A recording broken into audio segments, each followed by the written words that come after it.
ये कहानी है सुखनगर गांव की, जो अपनी खूबसूरती की वजह से बहुत मशहूर था। गांव के सभी लोग एक दूसरे का बहुत ख्याल रखते थे। उस समय सर्दियों का मौसम था।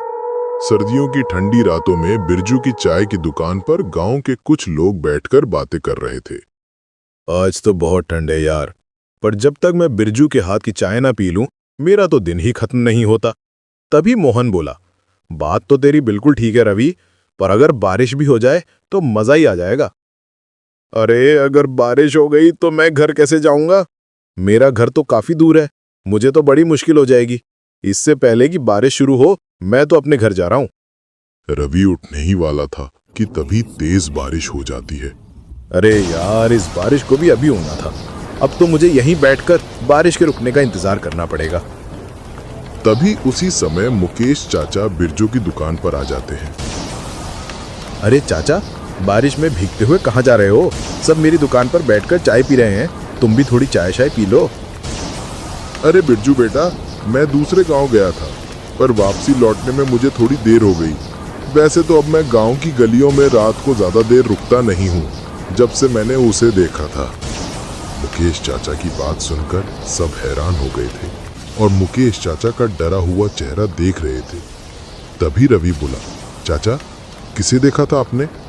बेटा, उस रात मैंने एक भूत देखा था। अरे चाचा, ये भूत वूत कुछ नहीं होता। ये सब मनगढ़ंत कहानियां होती हैं जो गांव के लोग एक दूसरे को सुनाते हैं। बेटा, मैं भी तुम्हारी तरह पहले इन सब बातों पर विश्वास नहीं करता था, पर उस रात जो मेरे साथ हुआ, इतना कहकर मुकेश चाचा चुप हो गए थे। चाचा, अब पूरी बात बताओ ना, उस रात ऐसा भी क्या हुआ था? ठीक है बेटा, तो सुनो।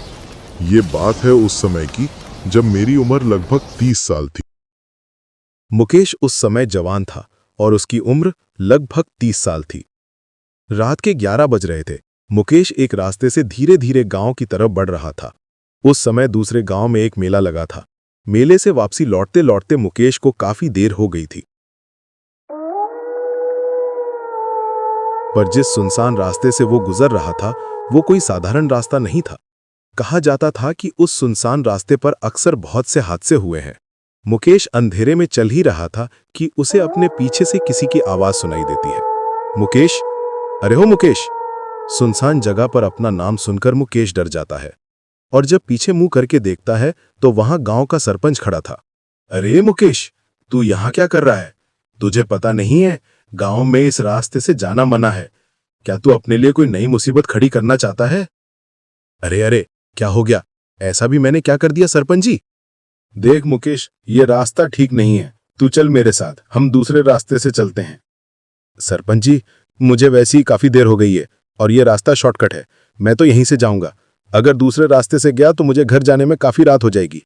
अरे तू समझ क्यों नहीं रहा? यहाँ वो है, वो कौन?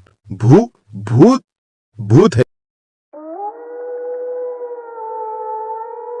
रात में इस रास्ते से जो भी जाता है, वो भूत उसके पीछे पड़ जाता है। सरपंच जी, मुझे लगता है आपने आज कुछ ज्यादा ही पी लिए, पर ये भूत प्रेत कुछ नहीं होता। मैं तो यहीं से जाऊंगा, देखता हूं कौन भूत मेरे पीछे पड़ता है। ठीक है, तू मेरी बात नहीं मान रहा ना, तू जा, लेकिन उसके बाद जो होगा उसका जिम्मेदार तो खुद होगा।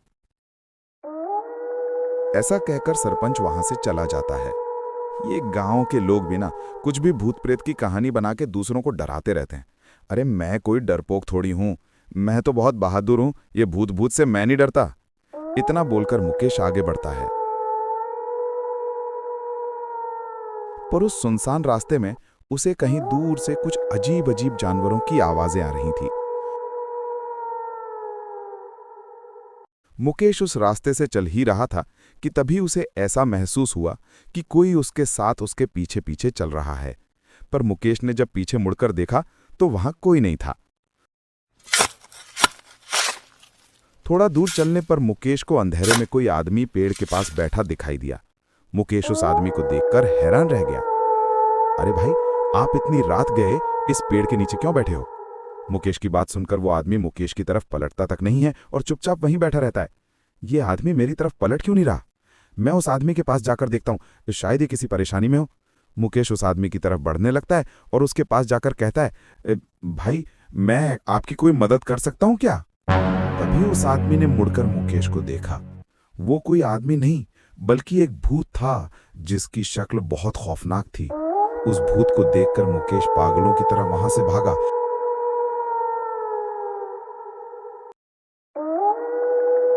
और अपने घर पहुंच गया। घर के बाहर पहुंचकर मुकेश ने सुख का सांस लिया। हाँ, चलो शुक्र है जैसे तैसे मैं घर तक पहुंचा, वरना आज अपनी जान बचाना मेरे लिए बहुत मुश्किल हो जाता। वैसे तो मुकेश घर पहुंचते ही तुरंत अपने घर के अंदर चला जाता था, पर आज उसने सोचा कि वो कुछ देर अपने घर के बाहर ही बैठ जाए। यहां बैठकर तो बहुत अच्छा लग रहा है, सब कुछ कितना शांत है, हवा भी काफी ठंडी और अच्छी लग रही है। मुकेश ने इतना कहा ही था कि अचानक तेज हवाएं चलने लगी और देखते ही देखते बहुत तेज तूफान आ चुका था। चारों तरफ पत्ते उड़ने लगे। मुकेश की समझ नहीं आ रहा था कि अचानक ये सब क्या हो रहा है। तभी वहां एक कुत्ता आया और जोर जोर से भौंकने लगा, जैसे उसने कोई बहुत ही डरावनी चीज देख ली। तभी मुकेश को अपने घर के सामने वाले पेड़ के पीछे कोई दिखाई दिया। कौन है?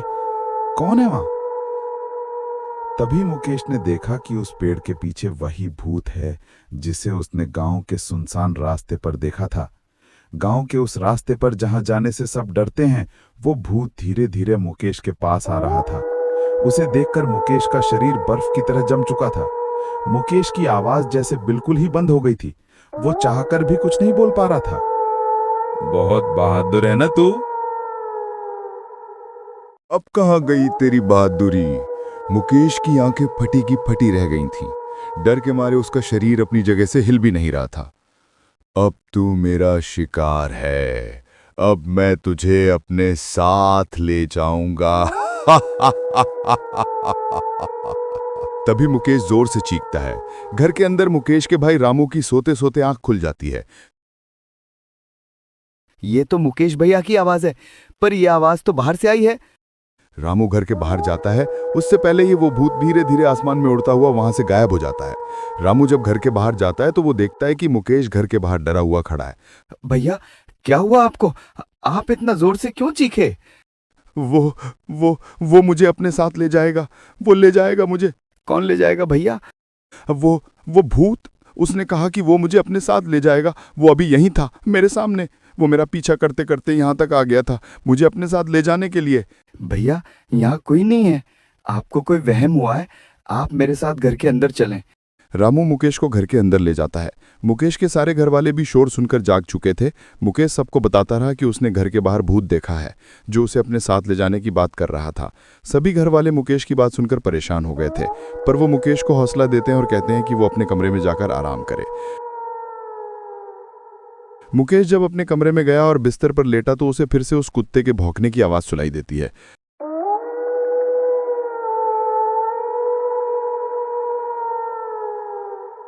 अरे, ये तो उसी कुत्ते की आवाज है। कहीं वो भूत फिर से तो नहीं आ गया? मुझसे बहुत बड़ी गलती हो गई जो मैं उस सुनसान रास्ते से आ गया।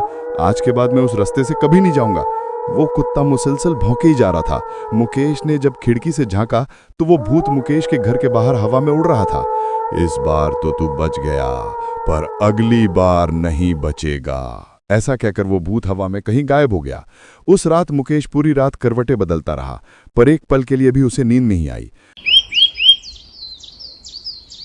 अगली सुबह गांव का सरपंच मुकेश के घर पहुंच गया था और मुकेश के घर वालों को बताया कि वो रात को गांव के उस सुनसान रास्ते से आया था जहां से गुजरते हुए गांव का हर बंदा डरता है। मैंने तो इसे बहुत समझाया था कि इस रास्ते से मत जा, ये रास्ता ठीक नहीं है, पर इसने मेरी एक बात भी नहीं सुनी। सरपंच जी, सच बताऊं तो मुझे लगा कि गांव के लोग भूत की झूठी कहानियां बनाते हैं, पर कल जब मैंने उसे अपनी आंखों से देखा तो मैं समझ गया कि ये कोई कहानी नहीं है। हर बात ही कोई मजाक या कहानी नहीं होती, कुछ बातें सच भी होती हैं। इस गांव में बहुत से लोगों ने उस भूत को देखा है और वो पीछा करते करते उनके घर तक पहुंच जाता है और अपने साथ ले जाता है। तुम्हारी किस्मत अच्छी थी जो तुम कल बच गए, वरना ना जाने वो तुम्हारे साथ क्या करता। गांव के उस सुनसान रास्ते में दोबारा कभी मत जाना, क्योंकि किस्मत भी बार बार साथ नहीं देती। चचा, क्या आज भी वो गांव के उस सुनसान रास्ते में लोगों का इंतजार करता है? हाँ, वो हमेशा से इस गांव में है और कुछ चीजें अपनी जगह छोड़कर कभी नहीं जाती, और जो कोई भी उनकी जगह पर जाने की कोशिश करता है वो उसे अपने साथ ले जाता है। बिरजू की दुकान पर एक अलग ही माहौल बन चुका था। सब बुरी तरह डर चुके थे और बहुत गौर से मुकेश चाचा की बातें सुन रहे थे। क्या पता वो आज भी मेरे इंतजार में हो कि मैं गलती से उस रास्ते से गुजरूं और वो मुझे अपना शिकार बना ले। उस दिन तो मेरी किस्मत ने मेरा साथ दिया, पर किस्मत भी हर बार साथ नहीं देती।